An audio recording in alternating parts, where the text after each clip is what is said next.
Tuesday. It's a brisk night just outside of Valedale, the light of the stars obscured by the thick tree cover. The wind beats against my back as we travel to our first stop on this trek. Despite how far we get from the stable, I can still hear the captain's whinnies, arguing I was galloping into an early grave. I knew they were right, but I didn't listen. And now Silversong and I are deeper in this mystery than we ever wanted to be. This mystery, these doors, they have been called many things. Fridge doors, hatches, bunkers. They have more names than an indecisive teenager coming up with a social media handle. And I intend to blow them wide open to get to the truth. I looked at my map and marked off each location. The first door, the one that was staring me in the eye, challenged me to decode its truth, was in Valedale. Next, I would travel to Jasper's old barn near Moorland. Then the Greendale Forest, and finally ending in Golden Leaves Valley, south of the secluded Marchingast Castle, which has secrets of its own I hope to uncover someday, but not today. No, today's mission was these 4 hatches, 4 perfect points of a star.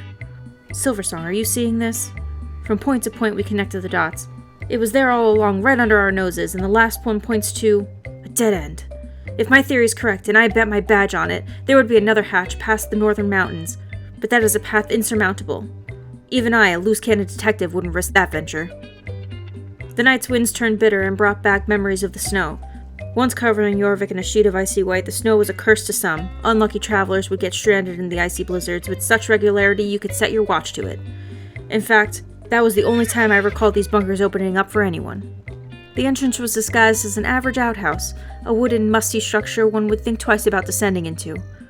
But when answers felt that close within reach, sometimes you just have to jump in. I'm not sure what I expected, but what met me at the bottom of the rusted ladder was a labyrinth of dated decor, abandoned storage lockers, and questionable cans of beans. I didn't take the people of Jorvik to be concerned about the nuclear fallout, but given how many strange occurrences of pink portals and flying manta ray creatures, a proper bunker with modern provisions would be advisable. This didn't smell like an innocent, albeit expired, community bunker, no. This reeked of secrecy, lies, and conspiracy. In my early days on Jorvik, before I joined the force, I remember a conversation I had with Steve over in Silverglade Village.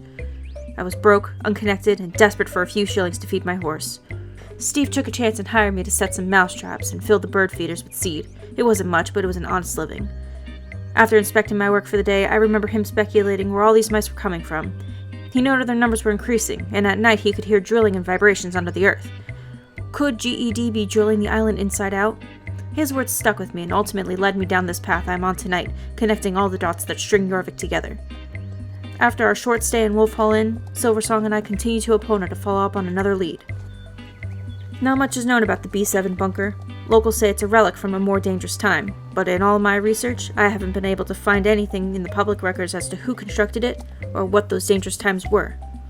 Could it be the same danger these other hatches were built for? Are they connected? And if this one is B7, were 6 others built before it? The more we rode, the more questions we got, and regrettably less answers. If the public doesn't know about these bunkers, what is their purpose? If GED and their nefarious partner Darkcore really are the designers, what is their plan? What fallout are they expecting? In the calm evening hours, Silversong and I made our way to Fort Maria Library. The building is usually abandoned with all its knowledge sealed away from the public. Lucky for me, Silversong is an excellent tracker and spotted a possible entrance from the rock face beneath the main fortress. Inside, I studied the history of Darkcore, Deepcore, and the mythos of this mystical countryside. Even a truth-seeking, hard-hitting detective like me has a weak spot for fantasy and magic. And what I found left a crack in this case bigger than Devil's Gap.